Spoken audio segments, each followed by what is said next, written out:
All right. This is Doyle Baxter, and I'm joined again by my colleague Max Krieger. Um, Again, the point of these podcasts is to really dive deeply into the tradition of Western culture and the literature that has really built a foundation upon which everything that we cherish and know about ourselves is really built.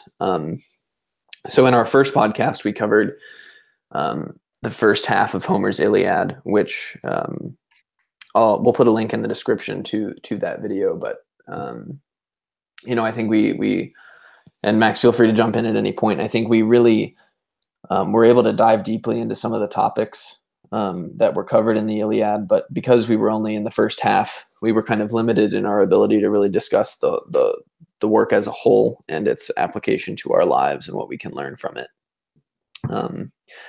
So go ahead and say hi, Max. Hello, thank you for having me again. I am quite excited for this one. Me too. So Awesome. it's been a couple of weeks, but let's start with just kind of general thoughts and reactions. So we've both read the Iliad cover to cover. So this was not the first time for me. Might have been the first time for you. What are just some kind of gut reactions at the beginning? It's kind of hard to react to the whole text in a way, just because 600 pages later you're finished with it. Yeah, seriously. But I would say the most fascinating part for me, the most general thing I could say about the text, is how relatable it is compared to how old it is.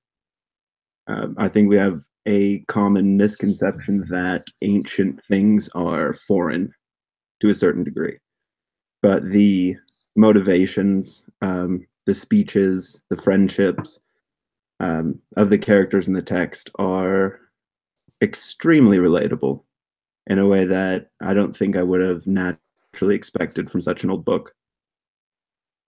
Yeah, no, I think that's kind of spot on. I would say my if I had to reduce my reaction, to the whole book into a sentence, it was something similar. I was reading, and I don't remember precisely where, but I think maybe it was book 20 when we were when Aeneas was being goaded to fight Achilles during Achilles' Aristeia. He recounts, kind of the history of his own line and how his ancestors relate to Hector and Hector's ancestors and Priam, the current king of Troy. And as he's telling the story, I was struck by kind of an archetypal similarity between some of the heroes and their lineage, and how similar those stories seemed to be to early in the book of Genesis. So, I'm not claiming that one was parroted off of the other, but rather that they are both telling stories that are so ancient that it's perhaps that these are the stories that are the original stories that human beings have always been telling. And so they make their way through in various literary traditions to the forefront. And I'm excited to kind of dive deeply into that. Yeah, and there seems to be this quality in a lot of the most famous texts in the world, and that's their sense in which they can be universalized. Mm-hmm. Yeah. There are so many aspects that the text touches on that are human universals. They're not Greek or Trojan specific or mythologically specific. And I think that's probably one of the reasons, like we were talking about last time, that the text has survived for so long, mm-hmm. and that it is the oldest text that we have. Yeah, very, very possibly. And we'll maybe discuss a little bit more of the precise dating when we get to Hesiod, because there is some debate about whether or not Hesiod or Homer came first. But it's kind of a plus or minus 50 years sort of deal, so it's almost inconsequential anyway. Mm. But so with that, I think it would actually be helpful for me if we kind of summarized the book. So I'll briefly summarize, starting with book 13 and moving forward. So basically what happens in, book 12 and book 13 are the climax of the story, and ultimately the whole story is set in context by the first line. It's rage goddess, sing the rage of Peleus son Achilles. And in his state of having been ashamed by Agamemnon and stealing his war prize, Briseis, he begs Zeus to let the Trojans hand the Greeks their ass in battle, and that's exactly what's happening in books 12 and 13. They push the Greeks all the way back through their walls. Hector breaks through their wall and eventually sets fire to one of their ships. And it's really one of these moments where, in the first half of the text, it's the Trojans are far more personable and relatable, in my opinion, than the Greeks are. And so in books 12 and 13, it's like you're finally feeling some sort of vindication that these people who have been trapped inside the walls of their own city for about a decade, fighting these unjust oppressors, are finally, kind of they're getting what they deserve, which is victory, right? To push the Greeks away and allow them to continue living their lives. And but then the interesting thing happens is that once Zeus has determined that enough bloodshed has occurred on the side of the Greeks, that he is going to basically go up and sit on Mount Ida and watch the battle and let the gods kind of do their thing, and let the war kind of just happen, which is interesting from the first half, where Zeus is very much involved in every major plot element is somehow the work of Zeus is doing. And then in the second half of the book, he fades to the background. It's almost, there's this interesting, when I was reading, there was this kind of sense that not like a death of God, like Nietzsche proclaims, but a sort of removal of God from an active to a more passive role. And I think the same, and this is what I would say is an archetypal similarity between the Iliad and the book of Genesis, is that early on in Genesis, God is very active, he's doing things, but then as time progresses, God takes more of a sort of a back burner, and it starts to be Abraham who starts to do things. And then basically by the end of Exodus, it's hardly God doing anything at all. It's all just him watching over the actions of mortals. So I thought that was in its not uniqueness, very interesting.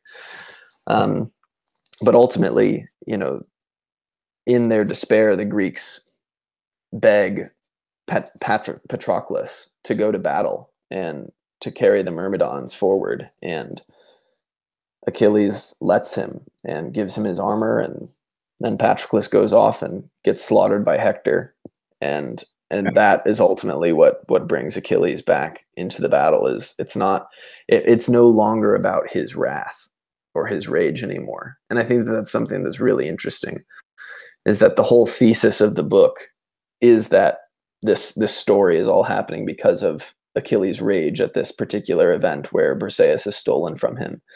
And then what ultimately drives him back to battle has nothing to do with that. Yeah. And so I don't know what to make of that. It's almost as if the book is undermining its own thesis. And I think that maybe that is the point. Could you elaborate that in a different way? Sure. So, you would hope that, because the assembly to Achilles happens, I'm thinking it's book 9, is that right? Where Phoenix and Odysseus and Ajax go and they beg Achilles to come back to battle, and Agamemnon has promised to give Briseis back and to give him all of these gifts, and Achilles refuses. It's like that's not good enough for some reason, because the Trojans haven't set fire to the ships. And then the Trojans do set fire to the ships, and Achilles' response is not what he said it would be. He did not go back to battle. He sent Patroclus in instead, heading the Myrmidons. And ultimately, it's you could almost read it in that there's something to Achilles not being faithful to his word, where he sends Patroclus out instead of himself.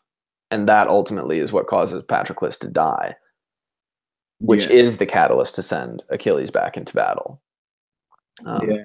And that's exactly the sense in which Achilles is sort of the representation of pure will, in the sense of when he is enraged at Agamemnon, that is the only thing that he experiences, and his actions only follow from that. So his reserve from battle stays the course until another force of his will is overcome by grief at the death of Patroclus, and then that possesses him back to battle. But I think one of the things that keeps him in his tent, even when the Greeks are beaten all the way back, is that he knows that he will die if he enters battle. Yeah. And his mom tells him this multiple times throughout the text. And I think that although Homer doesn't explicitly, give word to this, I think that's one of the central things that Achilles is struggling with. Yeah. In his rage against Agamemnon, which is also, if he joins the Greeks, he will die. And he knows that, and that's kind of the cool thing. That's the reason why he and Hector are such effective foils, because Hector has this kind of prophetic sense that they're going to die anyway, and if that's the case, then I have to go down fighting. Mm-hmm. And I guess, wow, that's interesting. So it's like Hector and Achilles sort of have a role reversal in the middle of the book, and that's maybe again part of the beautiful symmetry that the second half of the book has to the first, is that Achilles, kind of stays back from battle in a sort of, I don't want to call it cowardice, right? Because he's doing what he justly ought to do, I think, in given his circumstances, but hasn't yet embraced fully the fact of his impending doom.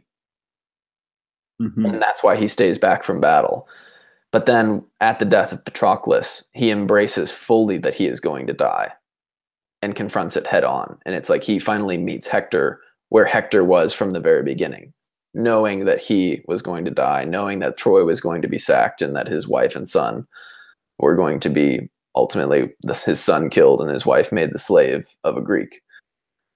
Yeah, and actually the role reversal happens right outside the gates of Troy. As soon as Hector sees Achilles, he runs from battle. Right. Um, that's a remarkable scene too. I mean, I don't know what to make of that. It's as soon as Achilles learns of Patroclus's death, he basically experiences a transfiguration and is set ablaze, and his countenance is, bright white. And all he does is make himself visible to the battlefield and releases this war cry of unimaginable fury. And that forces the Greeks to retreat, even before Achilles has entered battle at all. yeah. What was your reaction reading that scene? I thought that was just amazing. Yeah, it really spoke to exactly what Achilles was, which was something more than human. Yeah. He's one of the only characters in the text. Other characters get compared to gods, but he's one of the only characters in the text that seems godlike. Yeah. And I thought that was it's a supernatural power to be able to scream and frighten armies. Yeah. And Achilles crosses that gap after Patroclus's death, and his rampage after the death was like 2 books, wasn't it? Oh yeah. I mean, the Aristei of Achilles is intense. I mean, that's interesting. I've never really thought of it in this way, but it's almost as if at first Achilles experiences rage at what happens to him by Agamemnon. And then at the death of Patroclus, he becomes rage itself. Yeah. And that was exactly what I was saying about pure will with Achilles. when he's set on anything, that is what becomes. And so when he becomes enraged at the death of Patroclus, I couldn't agree more. His will is what is going to happen on the battlefield. That's interesting because it's true throughout the entire book. And I think we maybe talked about this last time, is that everything happens at Achilles' behest. He asks his mom to ask Zeus to give him glory, and it happens. Yeah. He's a very strange protagonist in that way. And he almost isn't a protagonist. Yeah, I mean that's okay, so this is one of my, I think, one of the questions about the Iliad that it really, is at the forefront of my mind kind of always is, the very last line of the Iliad, and depending on your translation, it's, and such were the funeral games of Hector, the breaker of horses. Yeah. And that's how the book ends. And it's almost as if, I mean, when you get to the end of book 24, you're almost confused. It seems it's almost as if the book wasn't finished, but we know that it was, and that's precisely the point, right? I think that there's something more to this Hector character, and there's more. I mean, I don't know. Maybe you can help me articulate this thought that's kind of brewing inside of me, but it's something along the lines of that the book is actually all about Hector, and Achilles is just the instrument through which the story of Hector gets told. And maybe the reverse can be said as well, right? That this is the story of Achilles, but without an antagonist in Hector, one who was, in fact, his equal, perhaps, that it couldn't have been done. Yeah. I apologize. I had a thought and it ran away. The fate is not on my side tonight. No problem. Me neither. Well, I guess I think the cool thing about the fact that the book starts 9 years into the war and ends before the end of the war, that surprise you were talking about, is it creates the sense of that the story, the events described in the story happen or are for the reader for its own sake. Yeah. It's not about what it seems to be about. Yeah. So yeah, well, I mean, that's an interesting thing too, is that it's the book is, it's a 52-day episode in which Homer attempts, and I would say pretty successfully, recounts the entire story of the war in light of this particular episode kind of near the war's end, but not quite there. yeah, and that the title itself, the Iliad, doesn't that mean this like a story about Troy? Yeah, no, that is what it means for sure. Yeah, so it's not about the Trojan War. War stories have beginnings and ends. One of the sides wins at the end of the book. But I think that places the characters in a very different light. Though the story doesn't come to a conclusion. And so it's about the actual happenings. It's not about a catharsis. Interesting. And I think one of the fascinating things about what you were saying about Achilles and Hector is that Homer is objective. Yeah. You don't get thrown onto a side by reading the personal accounts of these characters. You don't get a sense of this guy is good and this guy is bad. Right. And I think that really plunges you into the question of the futility of war. Because the story itself isn't about the ultimate reason for the war, which is the stealing of someone's wife, which seems rather trivial. Yeah. It's about the events and the men who go into war. And there's no good and evil side in that. Yeah, I mean, there's a pretty strong argument in kind of early, maybe not early, but in 20th century Homeric scholarship, there is the ultimate claim that, the claim is that the Iliad is not a glorification of war at all, which is a more classical interpretation, perhaps, of the Iliad, but rather this is a critique of the whole heroic system. And ultimately, I think Achilles is the primary evidence for that, right? Because if it were about the glories of war and all of that, then you wouldn't experience the kind of there's no basis for a story about just about that espouses these values, right? The reason that the story is interesting is because it causes you to question whether or not this heroic code, fighting with honor and all of these things, it makes you question them. And that all happens at the death of Patroclus, right? It's people are dying left and right. And, frankly, Patroclus is not that, he's not that, he doesn't have a huge role in the story.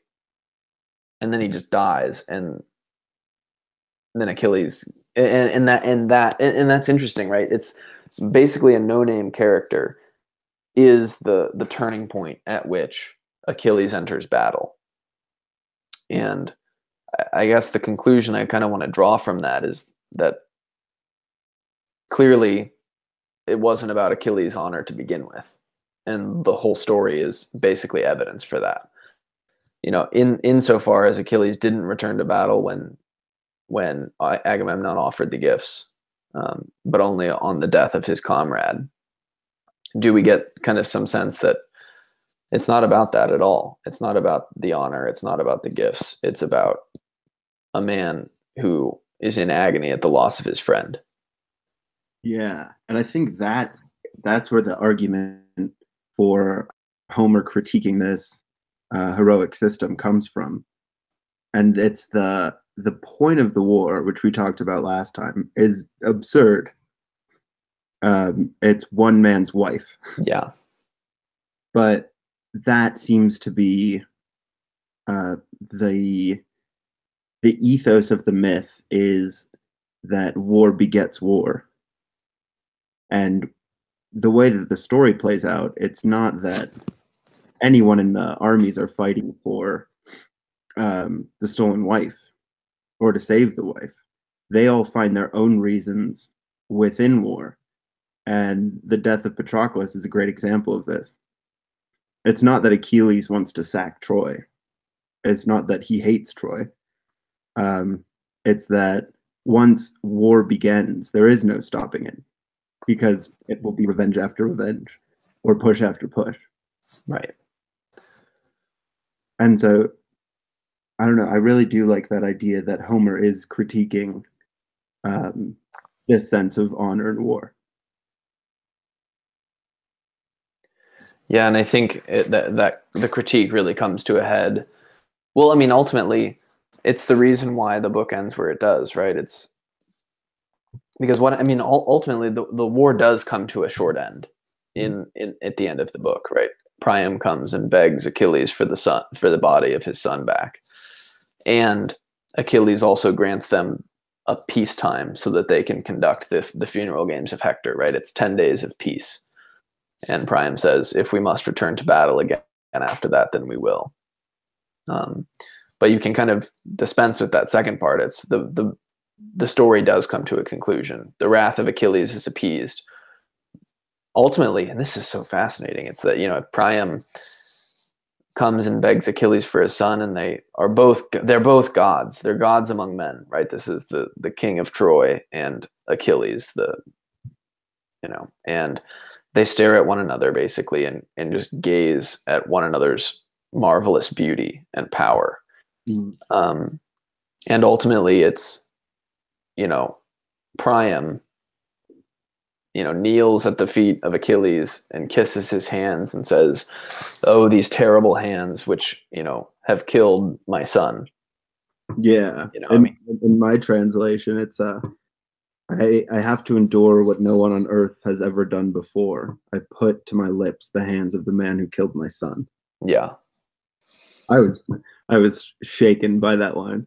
Very, shaken indeed, and ultimately, it's Priam's plea reminds Achilles of his own father, his own dear father, who he knows is cursed to the same fate as Mhm. Priam is, right? Because Achilles knows he's going to die, and thus Peleus is going to be in the same sorry state that Priam is, and it's so interesting. I've never thought about this. It's that ultimately it's the love of a father, of his own father, that grants this what you could call a conclusion to the war, Mm. right? Because the war, in some sense, ends when Achilles gives Hector back. Yeah, and it's that section of the text stands alone in that it represents reconciliation and compassion and empathy, Yeah, which is contrary to um, the way in which the soldiers act during the war, where it's all about glory and prizes and personal heroification. right. But And we only see like those emotions of sympathy and empathy a couple of times in the text, and it's you know Andromache is well. I mean, it's well. You only experience characters that espouse those emotions, or it's basically women. It's uh, it's first Andromache, and then later it's Briseis at the death of Patroclus when she comes back and sees his body and tells the story about he was basically nice to her and gave her ensured that she was going to marry Achilles and have a happy life despite the fact that her father and brothers were all killed. And then you see it again in Helen. I guess that's after the return of Hector's body, but it's you see sympathy, empathy, real human emotions beyond love of glory. You see from women and from Achilles and Priam in book 24. yeah. So, in light of that, in this being the ending of the text, rather than the actual ending of the war, what do you think about the debate over whether or not Homer means this as a text against war? I think I think it's clear to me that it's an anti-war, and maybe not an anti-war, but an anti-heroic values story. Hmm. There's nothing in the text that would lead me to believe that we should just be pacifists now. And I think ultimately the book is about there are real reasons to go to war. They're arbitrary, they're dumb, they're petty, but they're sufficient to cause war. Mhm.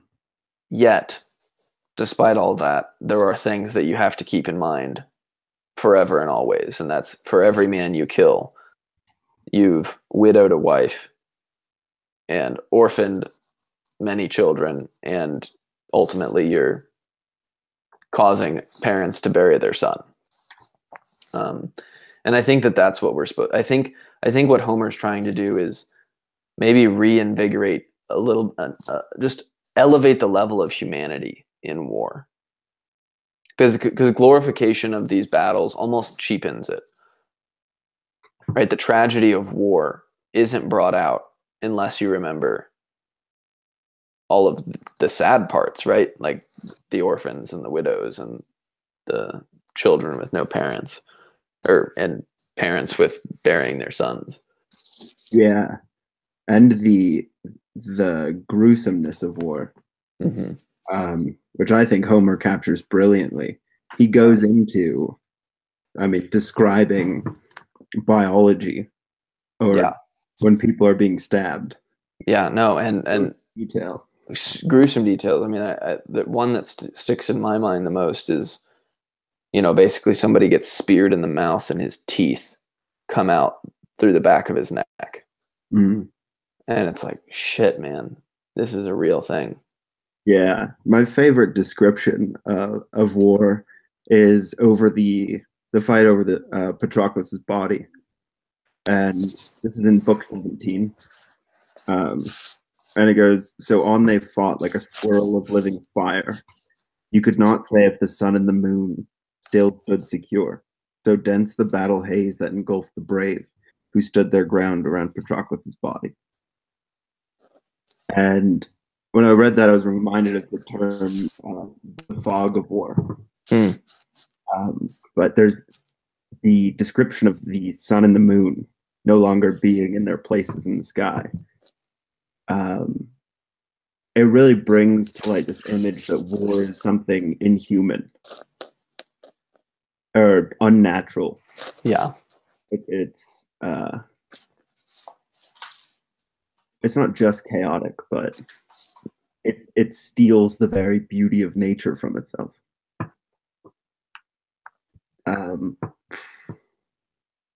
I don't know if that was going to lead anywhere, but yeah, no, I mean, and I think just to kind of wrap up the thought, whether or not Homer is anti-war altogether, maybe is up for debate. I don't think he is. But something I don't really have any understanding of people who read the Iliad and think that it at all is positive about the whole affair. This is a tragedy, right? The Iliad is a tragedy, and it's multiple people's tragedies too, right? It's the tragedy of Hector, I would say most especially given how Homer decides to end the text, but it's also the tragedy of Patroclus and of Achilles, and also, gosh, what about the death of Sarpedon? Wasn't that fascinating?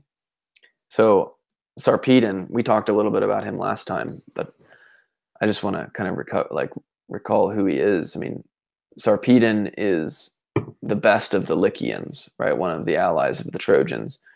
And he is the son of Zeus by a woman who is descended from this guy, Bellerophon, who is more or less the character of Joseph from the book of Genesis, right? A slave who rises to favor in his master's household, and his master's wife tries to sleep with him and he refuses, and so she accuses him of rape, and so he gets kicked out.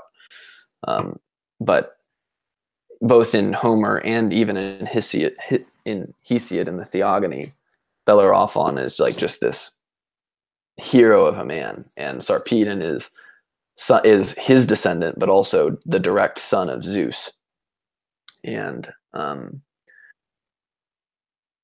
Hector kills him, or not Hector, excuse me, and Achilles kills him. And there's this crazy scene where Zeus basically knowing that it's fated, seeing that it's about to happen, and asks himself, should I usurp fate and save my son because I love him? And Hera says, yeah, you could do that if you wanted, but none of the gods would respect you for not having followed the dictates of fate. And I think we can use this as a transition nicely into a conversation more broadly about who the gods are and what they mean. But there's just the stories of the Trojan lineages are just so strikingly similar to some of the Jewish stories and the Judeo-Christian stories that it's just mind-boggling to me. The Son of God is offered up in answer to Achilles' prayer, more or less. And God has the ability to allow it to happen or to not, and chooses to sacrifice Sarpedon for the sake of Achilles' glory. Yeah. It's a very strange scene in that way too. And isn't Hera's argument in that scene that if Zeus gets to do it, then they all do? Yeah, exactly. But in the battle, they're all losing sons. Yeah. All of the gods are. Just real quick, I was wondering, you mentioned the lineages in that context. I was wondering in your study in classics if you knew why in older texts like the Bible and the Iliad, lineage is written about endlessly. Yeah, well, I mean, I think it probably, I mean, so remarkably, the Jewish and the Greek conception of the afterlife is pretty much the same, right? It's not until very late in Judaic history that you get some notion of an like a heaven, right, or eternal bliss or salvation or any of those things. But for both the Greeks and the Jews way back when, death was death, and the only way to kind of remain alive after you had died was to have your name and your works be told among your Ah, sons, right? And so the emphasis on genealogy and on the stories of your father is you're ensuring that your father isn't dead because you're talking about him. He's not dead until he's forgotten, mhm. right? And so as a result, these lineages become dramatically important, and it's really beautiful too because it's another way of saying that sons are the salvation of their fathers, right? It's they literally keep them alive after they've died by talking about them and spreading their tales. Yeah. And this speaks to the lesson that we were drawing from the text last time about um, the relationship of gratitude that sons are sort of morally obligated to their fathers Yeah, for the gift of existence, and then for the gift of uh, not to bring science into this, but you could say their genes or their nature, yeah, for bringing them into the world and raising them in such a way that they could give their fathers a life after death in memory.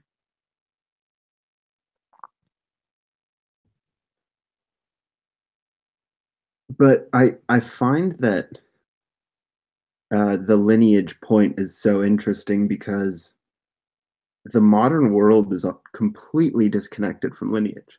oh yeah, especially Americans. I don't think I can name four generations back in my family off the top of my head. I can't. I know my father and my grandfather, and that's it. And that's, I think that's fascinating in terms of um, what you might call like the disconnectedness of the modern world, Mm, the sense of like individual alienation from things. I think one of the beautiful things about the lineages as they're portrayed in the Iliad is they ground the characters. They give them definition and personality. You're not just a single identity, but you are an identity from a history to which you right. belong and to And that history is who you are. And I think ultimately, Max, this is kind of sort of why we're doing what we're doing by going back and reading these old books, is because whether we know it or not, they live in our bones. These stories do. Mhm. And in the same way that when a warrior recounts his lineage before going into battle, as a way to not only revivify the line, but also to give him strength and to be reminded of who he is and just how great he is. Um, it's almost as if you and I are doing the same thing. It's like we're about to go into battle in the real world, you know, in our professions and in our jobs. And by reading these books, we are calling to mind the greatness of our forebears so that we can confront the chaos of the world honorably and from a position of strength, knowing that there are those that came before us that have done it before. Yeah, I think that's beautifully put. I wanna focus just for a second while we're talking about all this on I mentioned it earlier, but the lineage of Aeneas, because he's about to fight with Achilles, and he tells an interesting story and one that, and if you're not paying careful attention to the text, you're going to miss. But basically, early on in the book, um, it describes Aeneas as being sort of angry or upset with Hector as if there's some kind of a rift between the two, despite the fact that they're both the two strongest, Trojan warriors. And then finally, we learn sort of the backstory to that when Aeneas recounts his lineage. He basically tells this, and I don't want to just read off names, but right, the Trojans are ultimately the sons of Dardanos, and that's why they're called Dardanians. And Dardanos, built kind of, I guess, colonized the area of land where Troy would be built. And he had a son who was a king, and he had a son whose name was Tros, and that's where you get the name Trojan from. And Tros had three sons. He had Elos, Assaracos, and Ganymedes. Ganymede. And so Elos is where you get Ilium from, which is the other word for Troy. And Priam and Hector and Paris and all them are descendants of Elos, who's the oldest son of Tros. And then Aeneas and his father Ascanius are descended from Assaracos. And so that's the second born. And then the third born is Ganymede. And then it says here, quote, who was born the best looking mortal man of them all. And because of his beauty, the gods wafted him aloft to be Zeus's cupbearer and dwell among the immortals. So as I was reading, I was just kind of wrapped up in all of this. And, basically, Aeneas is saying here that he's the son of he's descended from Assaracos, who is also a son of Tros, so he's entitled to as much, glory as the sons of Elos are, right? And there's sort of like this Cain and Abel sort of story going on, where, and it's not a direct mapping of one on the other, but there's this sort of jealousy that Hector seems to have of Aeneas throughout the book, and maybe it's just a thing from a position of lineage, but there's also it's complicated because it's like both the sons of Elos and the sons of Assaracos are like both Cain and Abel at the same time, right? So it's more complicated than the Cain and Abel story, and then you add in the other detail that they had a brother who, more or less to use the line from Genesis, who walked with God and was no longer on the face of the earth. It's like you see here like pepperings of the story of Cain and Abel and the story of Enoch, and you also get pepperings of the story of the Tower of Babel, because it talks about how Troy is basically living in a post-Babel like fall, because they all speak a bunch of different languages, all of the allies of the Trojans, and there isn't a unified language there. And I just, man, I am not sure what all of it means, And if I'm correct, that's like 1.5 pages of the text too. Yeah, it's so short. Yeah. And you just get so much richness, and you just kind of see it all happen, and then you're just thinking to yourself, like, what the hell? And even more about Aeneas, what I think is just fascinating is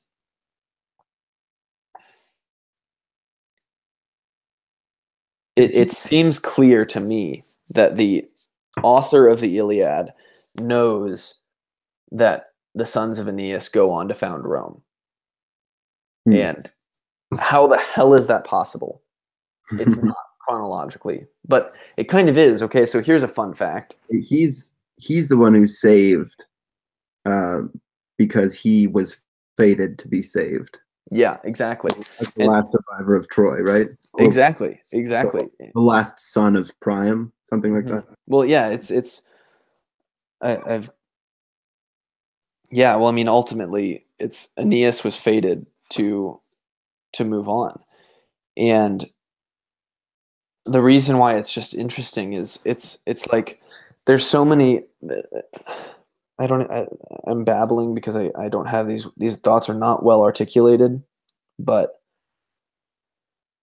it seems clear to me. Well, it's interesting that the tradition states that Rome was founded in 757 BC, Hmm. which is right around the time when Homer would have penned the Iliad, which is about 400 years after the 400 or 500 years after the events of the Trojan War. And then you've also got Hesiod, who is writing at about the same time in the 700s BC, who also mentions Aeneas and this guy Latinus, who we're going to learn all about when we read the Aeneid. Um, it's like in 757 BC, it's like they knew that the sons of Aeneas were going to rise up and take over the world. Mm. And it just all happens like the eighth century BC is just, it's all happening at once. Homer and Hesiod are writing this. The city of Rome is founded, and it's like all these prophecies start to come true, and it's like they already know the story. And this is the kind of just the part of me that just is so irked by it all, is that we don't know how old the story of Virgil's Aeneid is, right? He wrote it in the first century AD, Mm. but it's possible. And I think that there are inklings here in the text of the Iliad, there are inklings in Hesiod, which we'll talk about probably next time, that they already knew the story. And it's like, how the hell could they know the story? Yeah. Um, have you seen Troy the movie? I have, yeah. According to one of our professors, she said the movie is accurate if you take out everything between the first and last frame. But Yeah. at the end of that movie, someone hands a kid a sword, which is like the Trojan sword, and he says, "As long as the sword's in the hand of a Trojan, Troy will never die." Mm.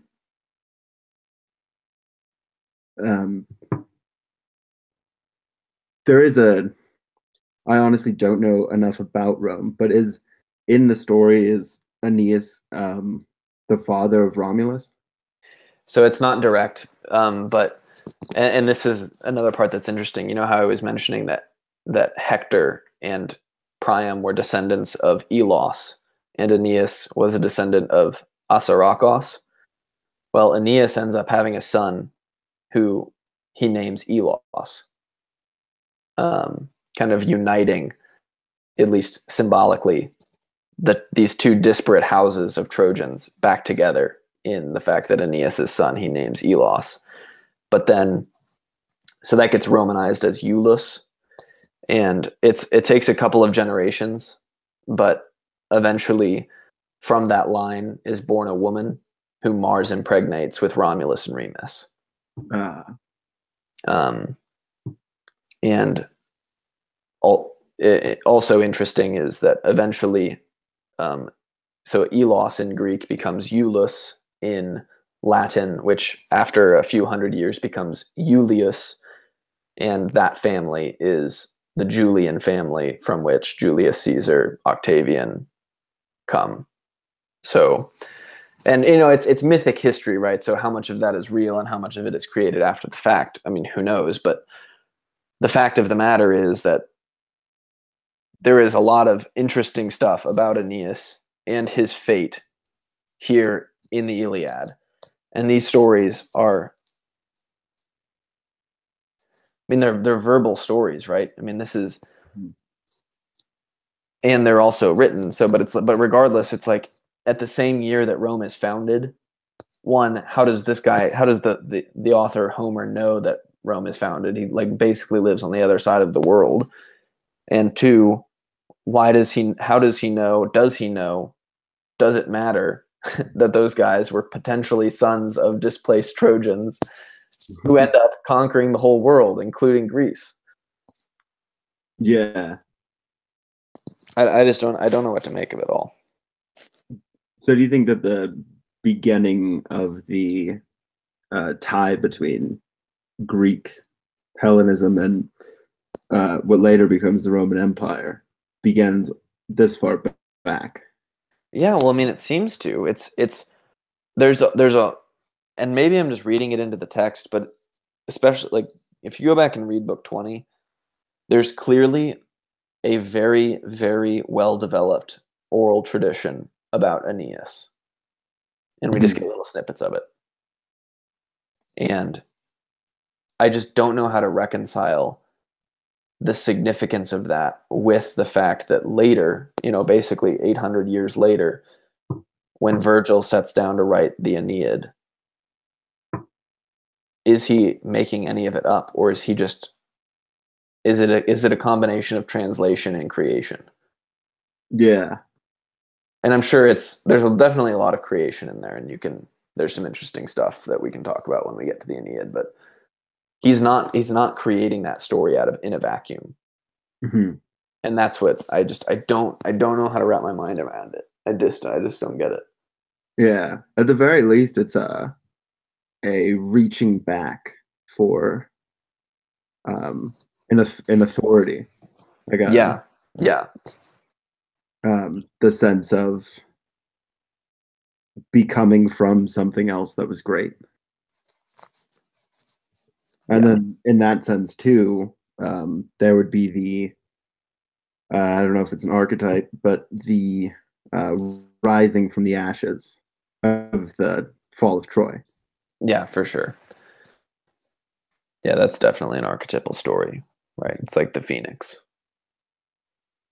It's I wish I knew more honestly um, about the ancient writers we're reading.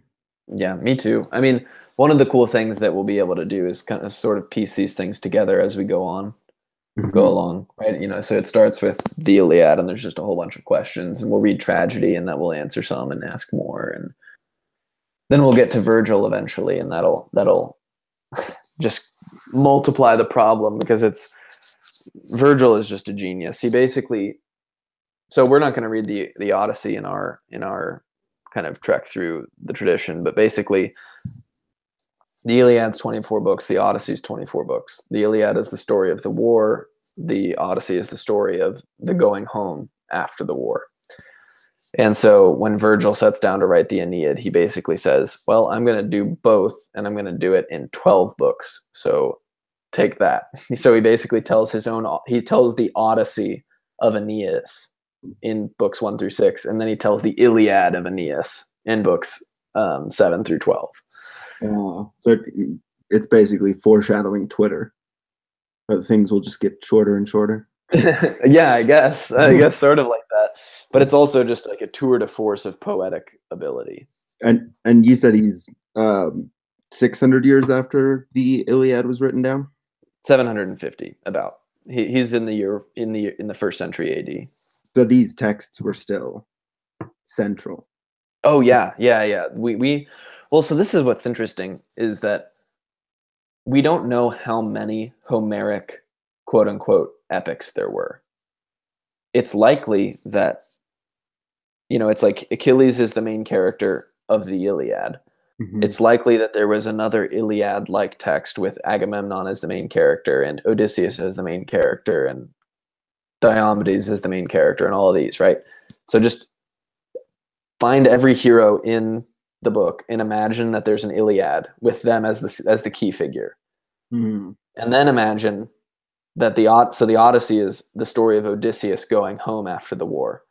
Then imagine that there is an epic of equal length or so about each of the heroes that survive the war and go home, right? So there's just this vast amount of content and stories, and only these two, and then some fragments of what are called the epic cycle, which are not necessarily, they're definitely not Homeric in their scale, but it's basically, we've lost a lot of them. We have the Iliad and the Odyssey. How do we make them make sense together? So here, let me write some stories about that.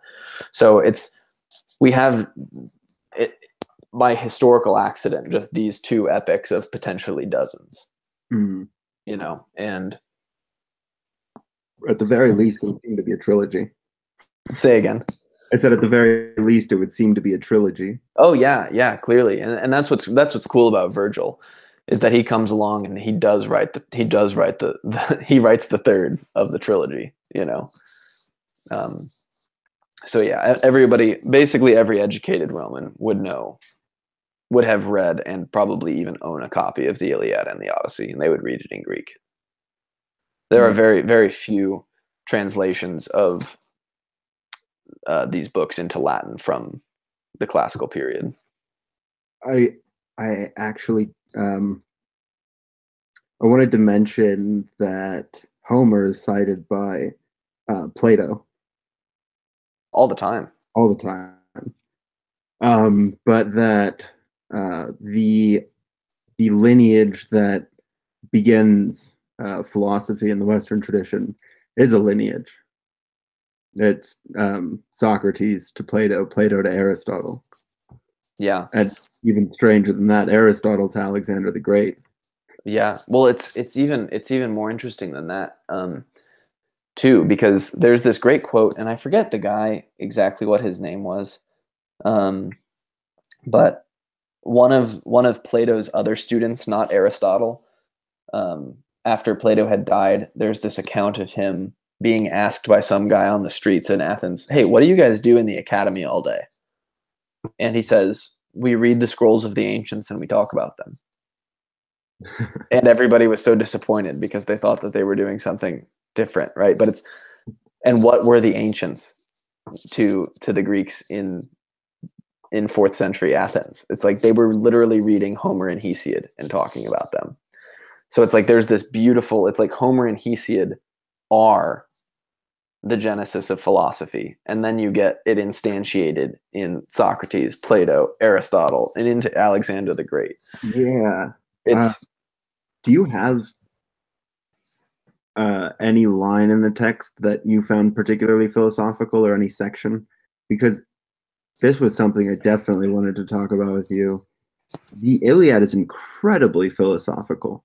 Yeah, sure. Go. I Meta- don't have one on hand, but I can find one. okay. Yeah. The book has a kind of metaphysics. Um, it has an understanding of fate that's sort of woven into nature and time. Um, it has an ethics in relation to fate too. Yeah, God don't punish good and great men. right. Um, one of the lines, this is from book 20, when Zeus is talking among the gods, he said, "These mortals do concern me, dying as they are." And I wrote in the margin, Zeus's answer to existentialism. Yeah, But it's yeah, what makes humanity worthwhile, what makes them interesting to fate or the gods, and it's the fact of their mortality. right. Is a is a very strong claim of, I guess, telos. Like dying as they are is what makes their actions special. Right. Um, but did you have any particular things that you would think of if you thought of the Iliad as giving a philosophical perspective on something? Well, I mean, it's kind of I can't pull the line out. I can't find it exactly, but there was something that has always struck me is it's kind of like it's more like theosophy, right? It's like the wisdom of the gods, and the word theosophy sucks because the New Agers have taken it over, and apparently it means something occult, but it's but no, clearly there's the wisdom of the gods, right? And I find just the whole Poseidon episode fascinating, right? Because at the beginning of the book, Poseidon is pissed at the Greeks for building a wall, and he begs Zeus if he can tear it down because apparently they're dishonoring him by building a wall. Because Poseidon had built the walls around Troy to begin with, he and Apollo did. And Zeus says, "Poseidon, shut up. You can destroy it to your heart's content once the war's over." And then you get a little snippet of, and the war was over, and Poseidon sent the rivers to swell up and sent his waves, and it, came crashing down. And it's like, okay, so that's interesting. And then all of a sudden, Poseidon in the second half enters in and is on the side of the Greeks wholeheartedly, and it's almost as if just to spite Zeus. And you get this interesting account where, so in Hesiod, in the Theogony, when it mentions the lineage of Zeus, they're both Zeus, Hades, and Poseidon are all the sons of Rhea and Kronos, and we'll talk more about this next time. But the way he mentions their order is he mentions that it goes Hades, Poseidon, Zeus.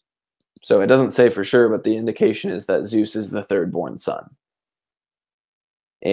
But he is the one that calls all the gods to action to overthrow the Titans. And so he becomes the first. And then he is given kind of the domain of heaven. The underworld is given to Hades, and the sea is given to Poseidon. And then the earth is a neutral ground where Hades, Poseidon, and Zeus all reign equally. Right. So there's like this, a triumvirate really of the gods. And it's underworld, sea, heaven, earth is a neutral territory. And I think what's interesting about that is like the metaphysics of it all, because Poseidon asserts clearly that means that we're equals, right? You are the king of heaven. I am the king of the sea. Hades is the king of the underworld. And then we are and the earth is a neutral ground. And then what are the other gods? Well, the other gods all have their roles, but those three, their roles are on the earth. Yeah, for the most part. Yeah. And there are the others. There are some. Basically, Poseidon ends up. There's the sea gods are fascinating to me, and there's a million of them, and that's due in part to the very complex. Probably due in part to the very complex seafaring culture the Greeks were beforehand. So there's like a million gods of the ocean, and all of the rivers are independent gods, and all the nymphs are sons of the old man of the sea, and whatever. It's fascinating, but the metaphysical claim that heaven, the sea, and the underworld and the kings of each should be equal, and yet the king of heaven is just so much more powerful than the others that even if there was meant to be an equal reign, that heaven wins overall. And again, I don't know what exactly to make of it, but it's almost as if you can see there in the story and in Poseidon's upsettedness, you can see the tendency towards monotheism happening even in this story. Yeah. I saw that in some of the descriptions of Zeus.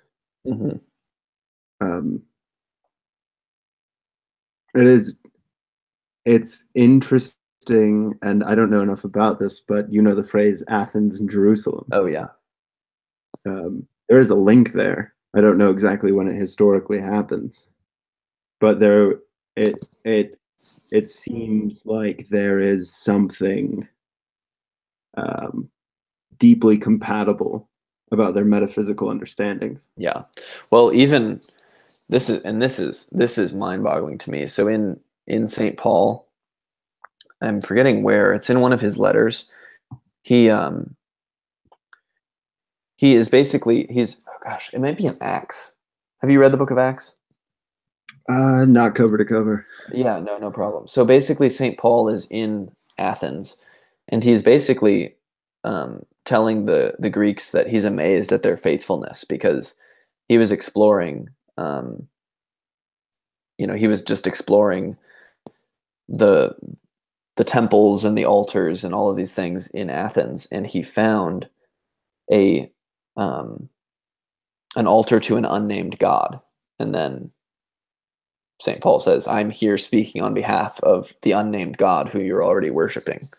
And then he quotes from this guy. I've pulled it up. The guy is Eratus, who wrote a book called The Phenomena, and it's basically an astronomy book. And St. Paul quotes the opening lines, which says, "From Zeus let us begin. Him do we mortals never leave unnamed. Full of Zeus are all the streets and the marketplaces of men. Full is the sea and the heavens thereof. Always we all have need of Zeus. For we are also his offspring, and he in kindness unto men giveth favorable signs, and wakeneth the people to work, reminding them of livelihood. He tells them what time the soil is best for the labor of the ox and for the mattock, and what time the seasons are favorable both for the planting of trees and the casting of all manner of seeds. For he himself it was who set the signs in heaven, and marked out the constellations, and for the year devised what stars chiefly should give to men right signs of the seasons, to the end that all things might grow unfailingly. Wherefore him do men ever worship first and last. Hail, O Father, mighty marvel, mighty blessing unto men. Hail to thee and to the elder race. Hail ye muses, etc. So St. Paul doesn't quote all of that. He quotes 2 lines from that block of text when he's, and it's crazy because he's not talking about Zeus. He basically erases the word Zeus and puts God, which is to say that he is drawing a direct parallel. It's like, listen, Zeus is God. You're just not worshiping him right. And I think, and just reading that, I am amazed, having read Works and Days now by Hesiod, and that's all about, it's basically the same thing. It's like Zeus is the one who set the constellations in the sky and tells us the times for casting all manner of seeds and planting trees. It's like Zeus begins to subsume all of the lesser gods very quickly, right? Because Demeter is the goddess of corn, I think, and yet that prologue there was not about Demeter; it was about Zeus. Yeah, and they also mentioned a few other things that were the specialization of other gods. If I heard you correctly. Yeah, no, for sure. I mean, I wonder what to make of that in terms of Christianity. Were Christians influenced by Greek culture and mythology as much as the other way around? As much as what? The other way around. I would think so. I mean, ultimately, very early on, there's this uncanny alliance between Greek reason and faith in Jesus Christ.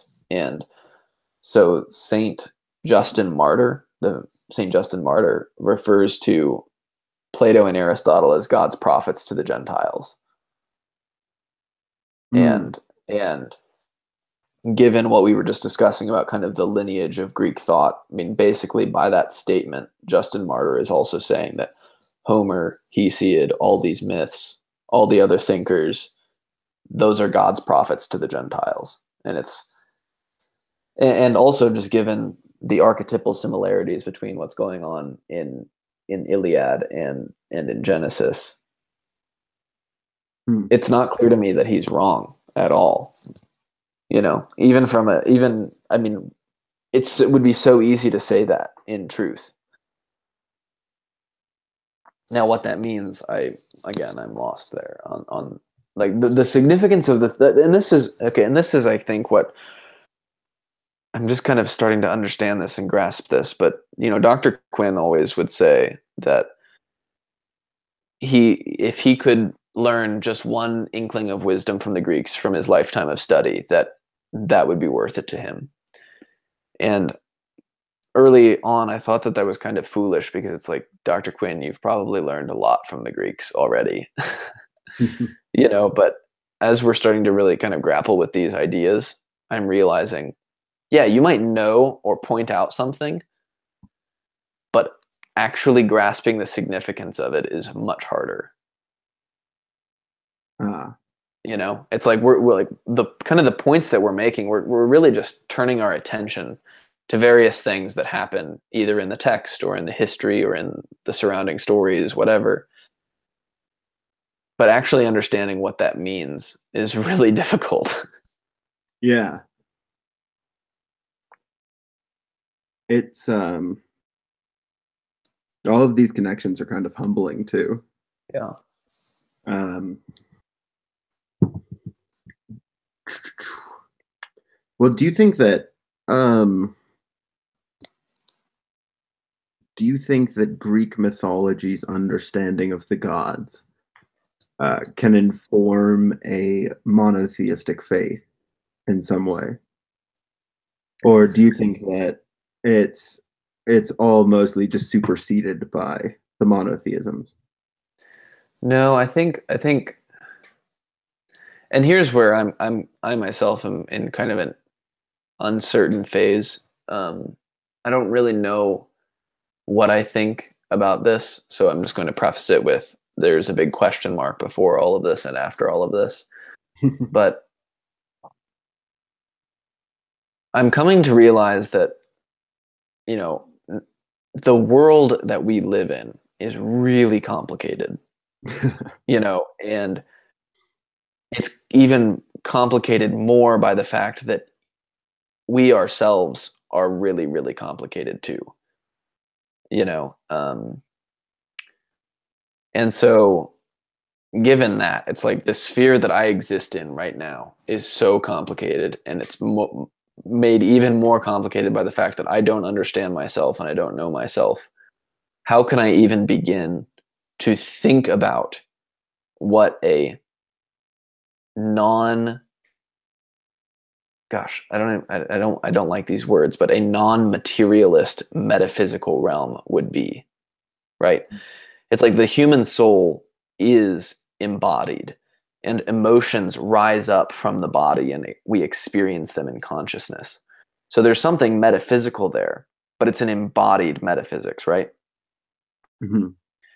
So when you start asking questions, or at least me right now, when you start asking questions about, well, what about like a separate realm of existence where God and the angels live? And I'm just not quite certain how to even begin making sense of those questions, given how complicated just Yeah, the embodied metaphysics of the human psyche. You know what I mean? yeah, no, I totally get what you're saying. This reminds me, I don't remember where the page number is, but someone is compared to the gods in his wisdom. And I think the line was, and he rivaled the gods in his wisdom. Yeah. I think one of the lessons of the Iliad is that characters can be like gods, but only usually in one way. So they could be like gods in their rage, um, or in their wisdom. But not in speech. Right.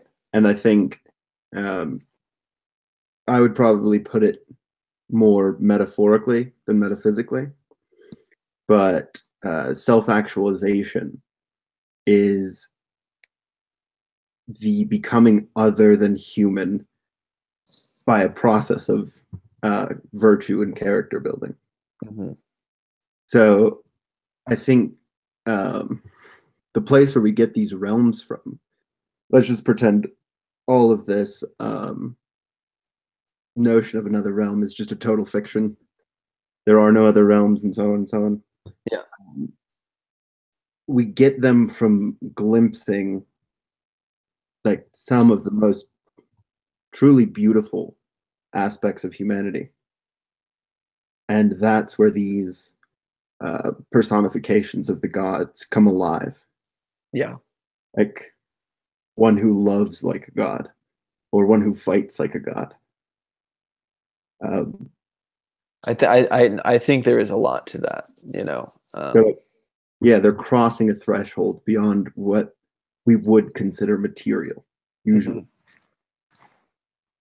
Right. And there is something divine about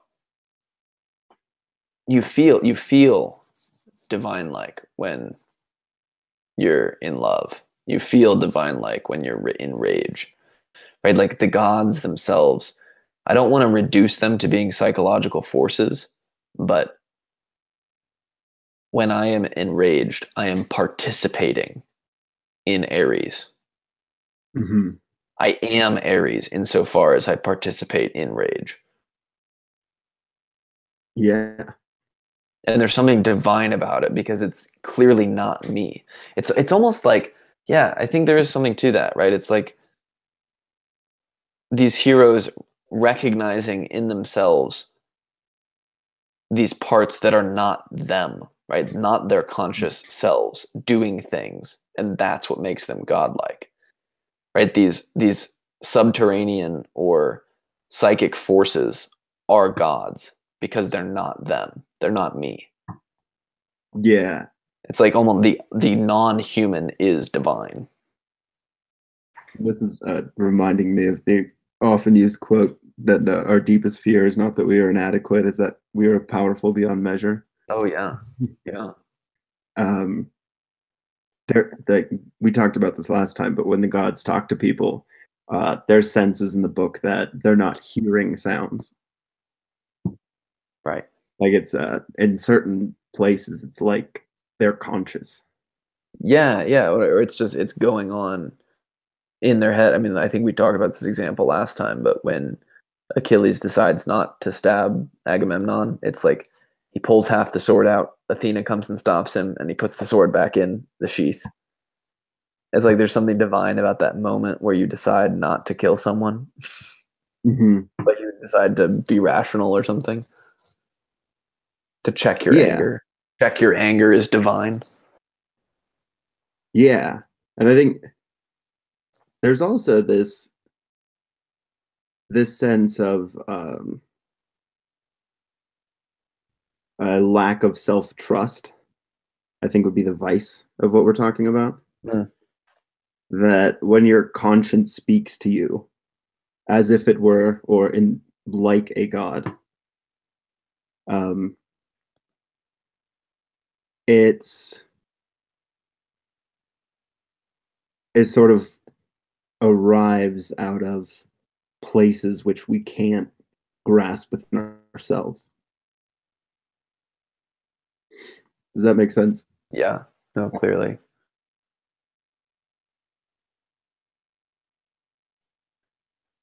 So I mean, how do we what do we make of this when we tie it in with like the specific actions of say Poseidon and Hera in the second half of the Iliad?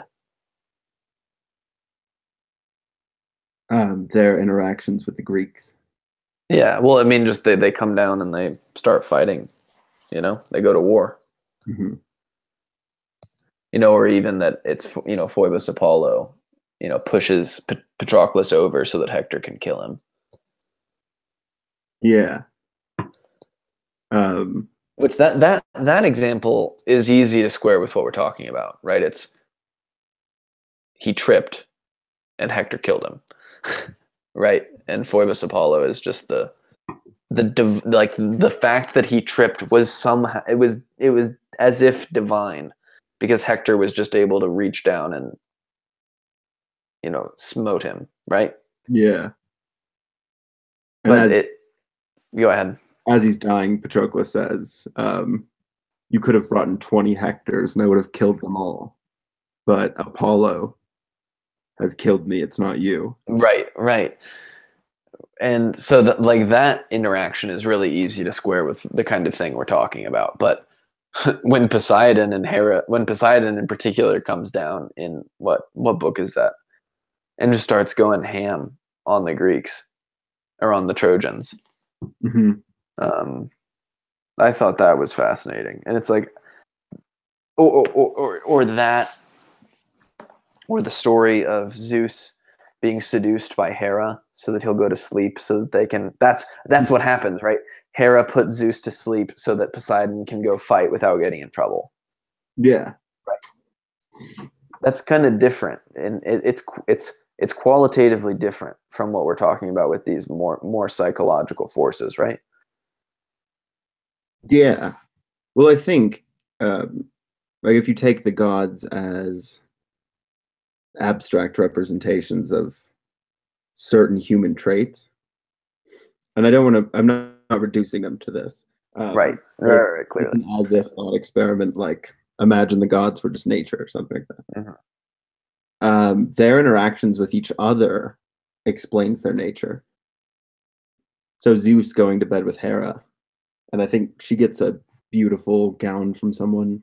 From Aphrodite. Yeah, it's like I wrote this in the text. It's like basically Hera gets a push-up bra from Aphrodite. Yeah, Isn't that hilarious? exactly how it's described. Yeah.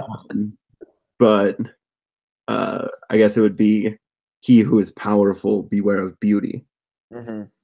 for it will tempt you away from what you or from your project, Yeah. from your will. So it's in a different sense, but I feel like the gods' interactions with each other are almost like the pure metaphysical cases Well, and their moral lessons, with the human. right? They're moral lessons. Yeah. It's like again, Hera and Zeus. Beware messing with fate. And Zeus doesn't. He's like, I'm not going to mess with fate. So that's it. So it's like there's basically okay. So I would say in the reductionary side of our argument, and I don't think either of us is trying to be reductionist, but there are two ways of viewing the gods in the Iliad. This is reductionistic, so there's more to that than that. But there is the gods as those chance or divine moments of inspiration or the recognition of forces outside your conscious control. That's one way in which the gods appear in the Iliad, and the other way in which they appear in the Iliad is as didactic stories. Mhm. Here's a lesson from the gods. See, this is what happens to Zeus when he falls. This is what happens when Zeus succumbs to Hera's beauty, and here's what happens when Zeus decides to follow fate. Yeah. Or when Hera talks Ares out of going to war. Or it might Right. have been, yeah. Right. Um, I actually had another question for you Sure. relating monotheistic and this form of mythology. And it was I found a lot of like secularizing or reducing the gods to fate in this way. I found a lot of I guess you could say entertainment or happiness in the gods being fallible in the Iliad. Mm. Yeah.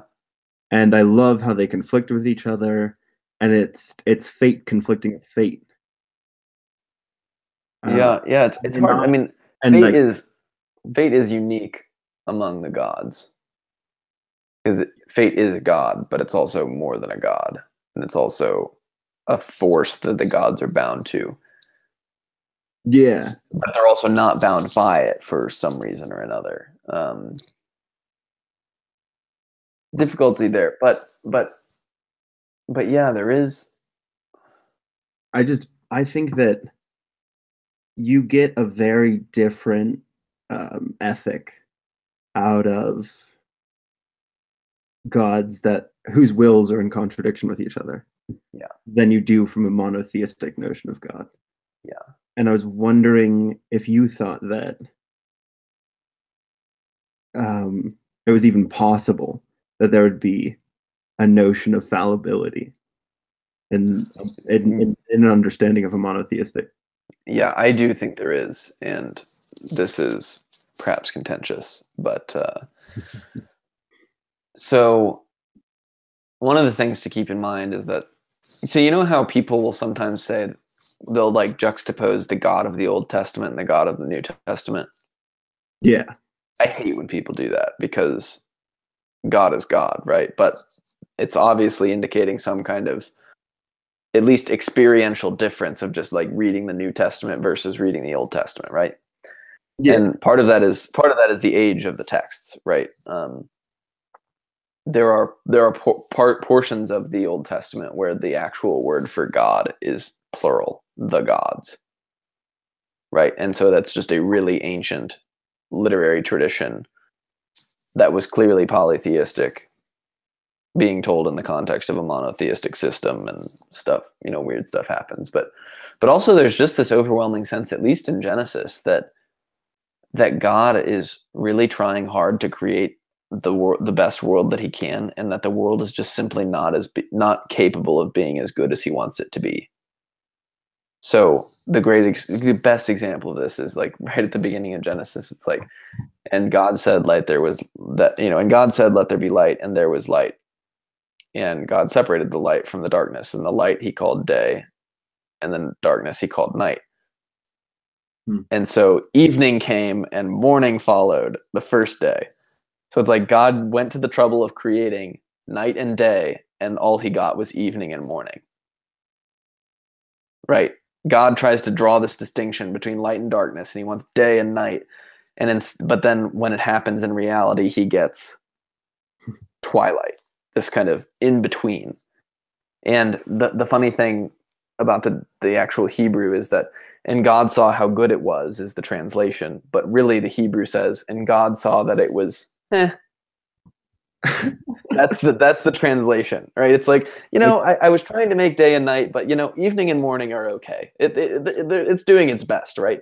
It's like there's this really remarkable sense that you get from reading Genesis really closely, that the earth is just simply like God is trying really hard to create a good earth, and the earth is not capable of being the good that it is. It's like the chaos that God is speaking order into cannot bear the form, right? It's still just matter. It resembles the form, but it can't be the form because it's matter.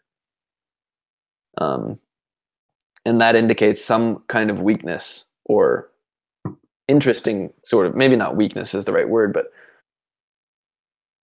the story from Genesis 1 is something along the lines of, or there like a lesson that you can get is that God is trying to build something, and it doesn't go quite as he planned it. Yeah. And you're gonna get that sense from both and Genesis 2 too. It's like, well, my plan is that you guys are gonna live in this garden, and here's these two trees. Don't eat from this one, and life will be great. That's the plan.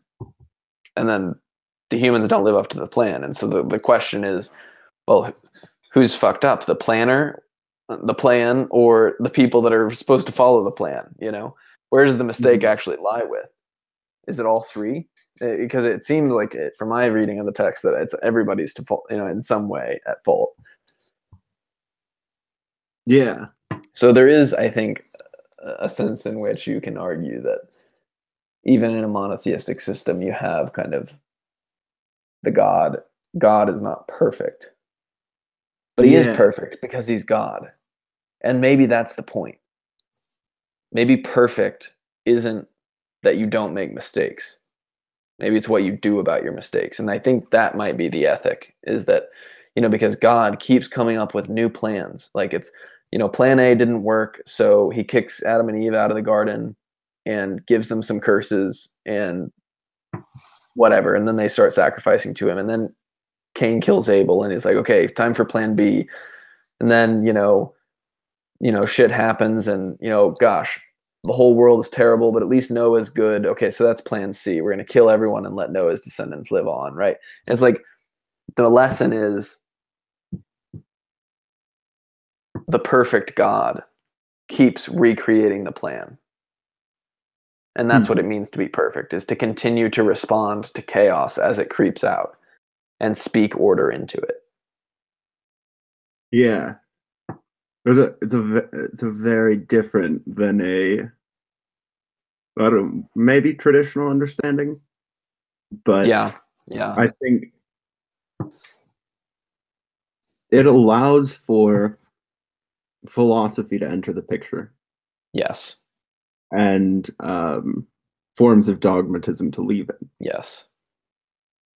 Who's the character in the Old Testament whose name means one who wrestles with God? Jacob. Jacob, okay. Yeah, I mean, that's Israel. That's what the word Israel means, one who contests God. Mm. one who wrestles God.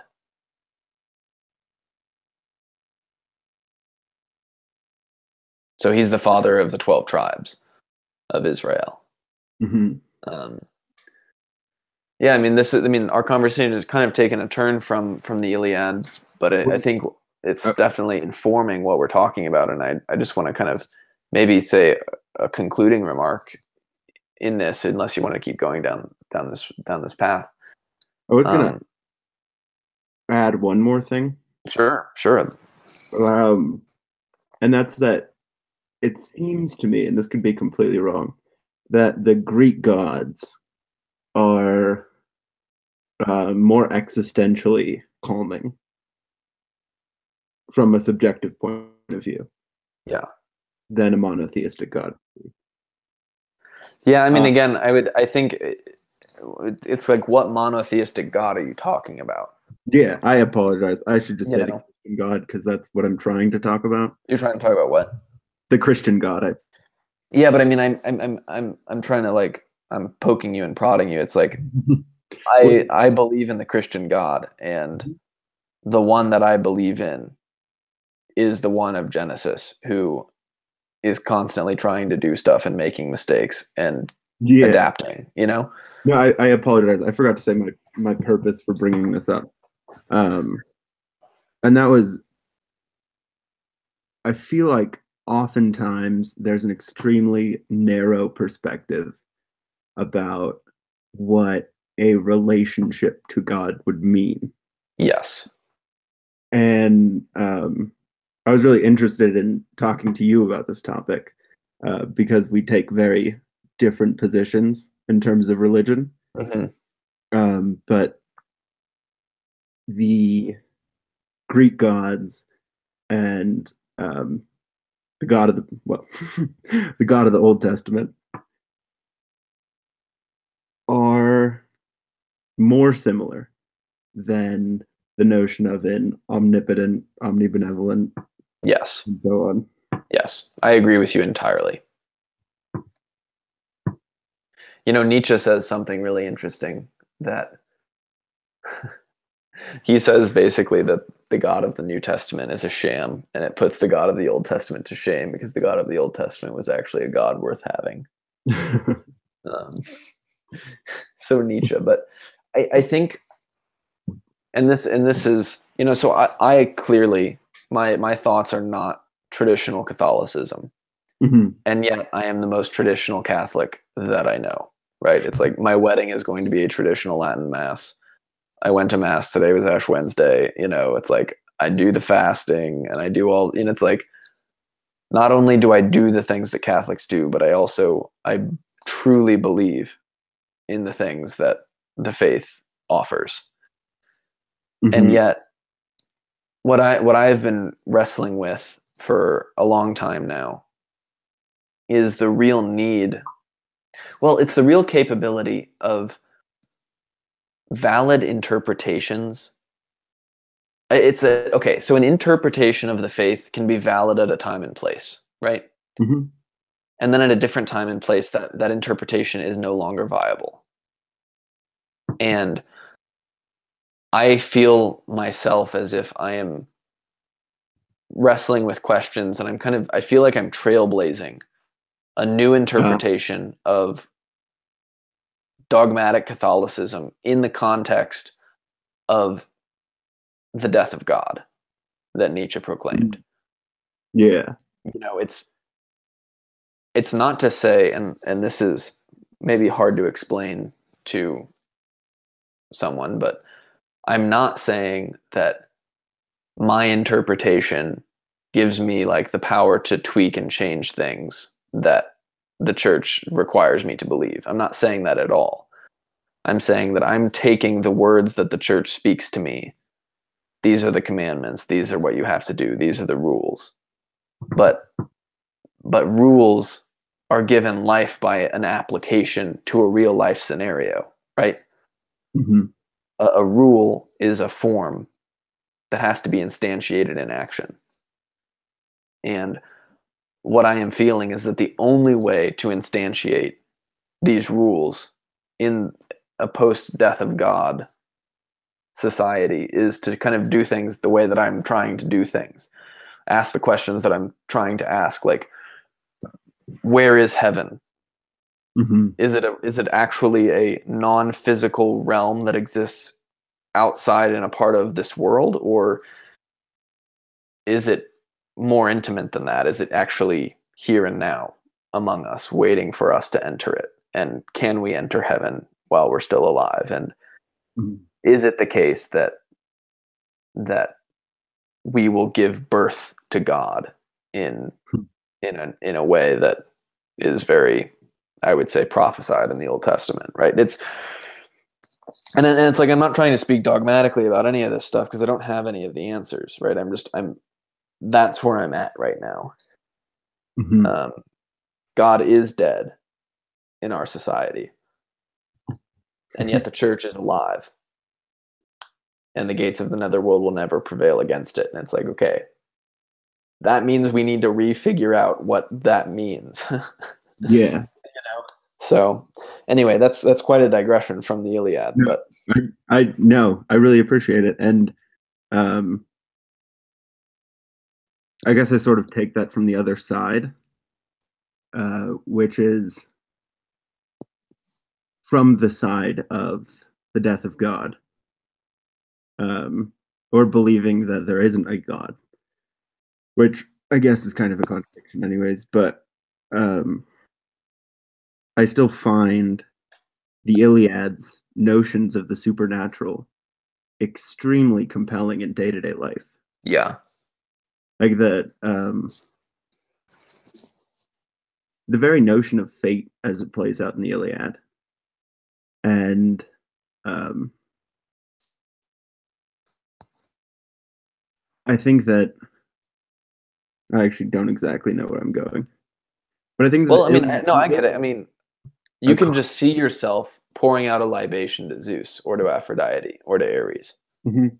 You can just imagine doing it. It's like, before I take a sip of this beer, I'm going to pour out the first sip to the gods. Yeah.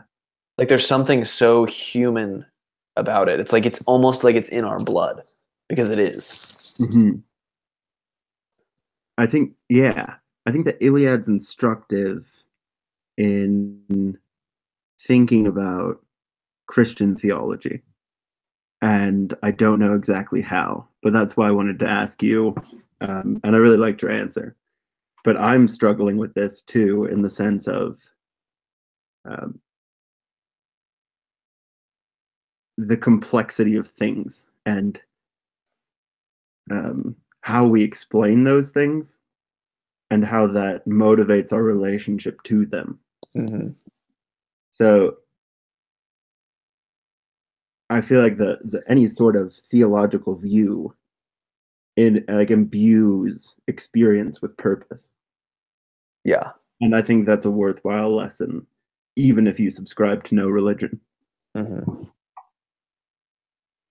No, I agree. And I think, yeah, I mean, I think we're kind of blazing trails together, and I think we're going to learn a lot as we continue. I mean, we've got to basically, other than some Plato and Aristotle, Hmm. we've got myth for the next 6 months of reading.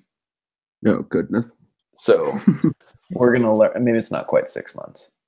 It's more like 3 months, but we have a lot of myth, and we're going to learn a lot. And I think just like what kind of what you're getting at is, I really am trying to understand these stories and what they mean, because Hmm. they are in our blood, right? I mean, we touched on this a little bit last time, and I was thinking about it again today, or again this week.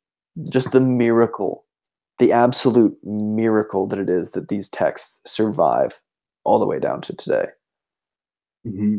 It's like somebody had to write it first. It's like, damn, that's a feat in and of itself, that somebody had the artistic ability to craft a work like the Yeah. Iliad.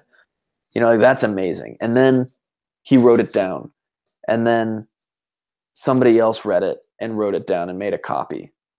And then basically every about 100 years, the text had to be copied from each source in order to survive in that locality. because elsewise it would be destroyed by the damp or the bugs or whatever. Mhm.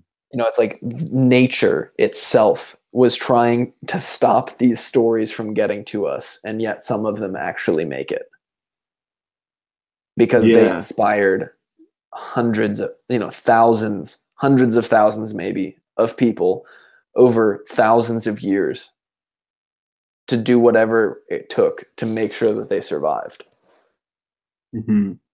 And I want to learn. I Yeah. want to learn from them because they are as much a part of this story as the characters are. Yeah. And And I want to experience the works with them. yeah, and there's a profound sense of gratitude that comes from that reflection. Hmm. Um, we weren't owed this text, Right. and yet we get to open it Yeah. because of the hands of hundreds of people across thousands of years. Yeah. Um, you can call it the project of civilization. Yeah. Very much so. But I feel like the high school me hating the Iliad. Why are we reading this stupid ancient book? Yeah. It's flipped on its head when you consider the efforts of preservation and um, sort of the centrality of the text. Yeah. I wanted to, before we wrap up, do some lessons that we drew from the text. Yeah. We could do it quickly. I know we've been talking for a while. Yeah. Of course. Do you want to start? Um, Well, you started last time, so why don't I start? Please, by all means. Okay. Well,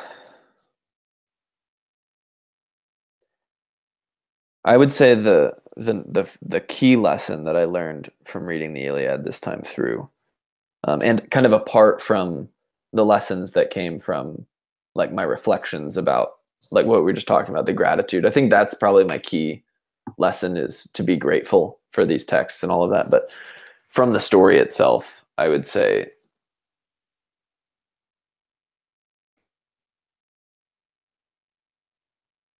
I really need to do better about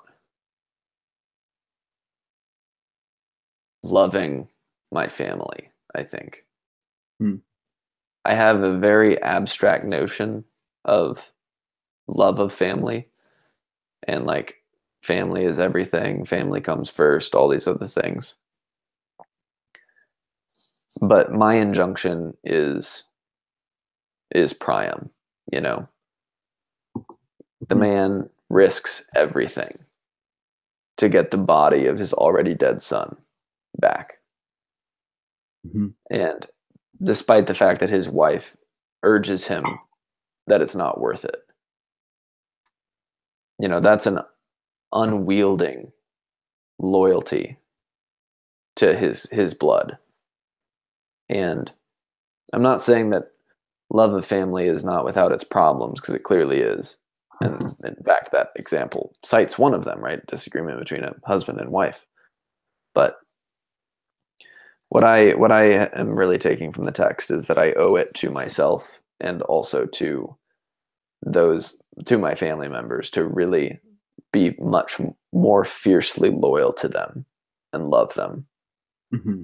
Um, and I think that if everyone were to be a little bit more fiercely loyal to their family, that there's a lot of suffering that wouldn't have to happen. Hmm. Because I feel like the family is sort of the crucible of suffering for most people. Hmm. And that's really sad, because it should be the crucible of love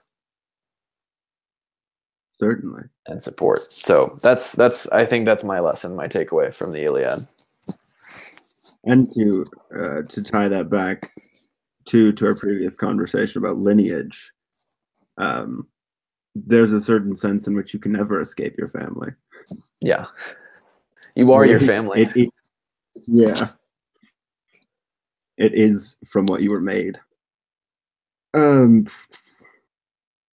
yeah, I really like that. And um, Patroclus as an extension of Achilles, um, not his blood, but I think the same lessons drawn in companionship. um, in that way too. Yeah. So I think I'm just going to run through like 3 lessons. Sure. They're really short. Go right ahead. The first one would be Achilles is a sense of pure will.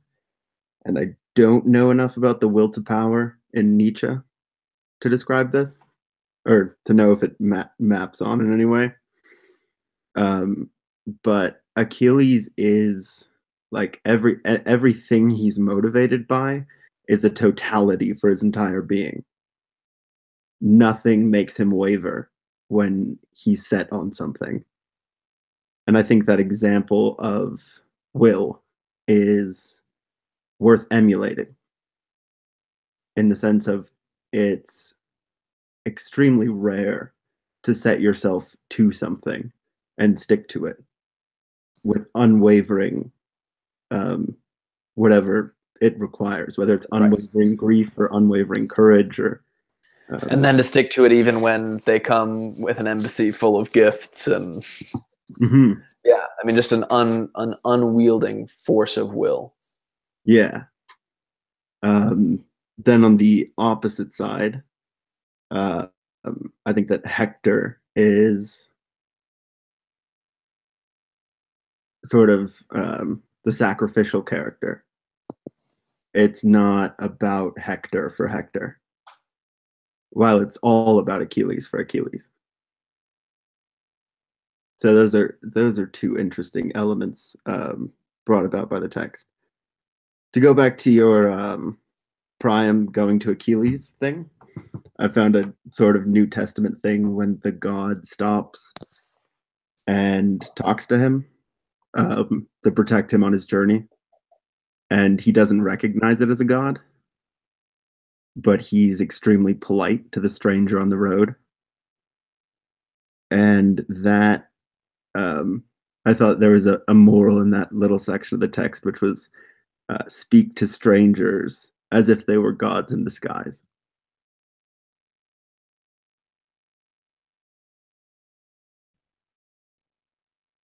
Did I lose you? Hey, sorry about that. No, you're good. Did you get that last part? I did not get that last part. Oh, I was talking about Priam on the road to talk to Achilles. Yeah. When the god's disguised as someone else. Yeah, yeah. And yet Priam shows him respect. And I was thinking just like a sort of New Testament lesson from that was to speak to strangers as if they were gods in disguise. Oh, that's such an interesting lesson. I'm sorry I missed that the first time. No, no worries. Wow. And it was that humanity that he showed towards the stranger that led him through what otherwise would have been certain death. That's a remarkable lesson, and I think that there's something I think that's not so different from care for the widow and the orphan, in Christianity. Yeah. There's something along the lines of just the stranger. You don't know whether it is God in disguise. Mm-hmm. So to treat them as if they are. Yeah. Yeah. And that goes back to the gods being the voice of conscience too, which is like learn to hear your inner wisdom when it speaks or to know its voice. But yeah. Most definitely. Well, I guess it took a little while for us to get going, but now that once we got into our conversation, it kind of flew by. How about that? Yeah.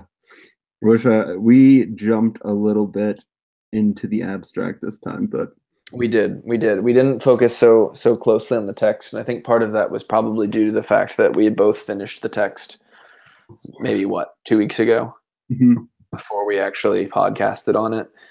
And so with that in mind, I think we should try to, and it was just a matter of scheduling that we weren't able to do it right away. But I think the closer we are in time to the actual reading, then the better the texts or the better the conversations were going to be. But Yeah, so with that, we're going to end this live stream. So this was Doyle Baxter and Max Krieger. And if anybody listens to this, thank you for listening. And we hope that our conversation was able to be was as fruitful for you as it has been for the two of us.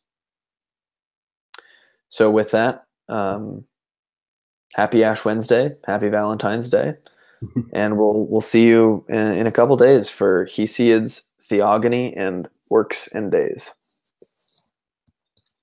Cheers.